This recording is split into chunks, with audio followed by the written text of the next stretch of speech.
Okay, dito sa Natalged, Akabuluan Elementary School, Ballesteros District, patuloy pa rin ang pagtataguyod ng brigada, eskwela sa temang Be a Volunteer, We Need You.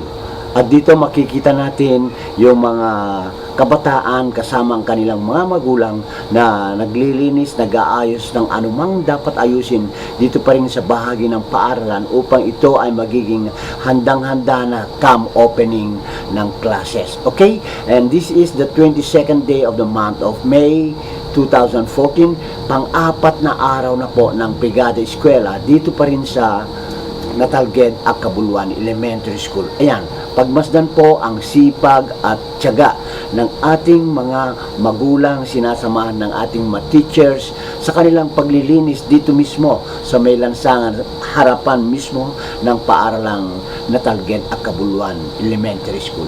Ayan po, ang grupo nila habang sila po ay nagsisipaganda just to keep our school be ready para sa opening ng school year 2014-2015. So, nagpapasalamat tayo dito sa mga parents na talaga po nagbigay ng kanilang tulong at panahon upang sila ay makasali dito sa Brigada Eskwela 2014. Ayan po, maraming salamat sa inyong lahat.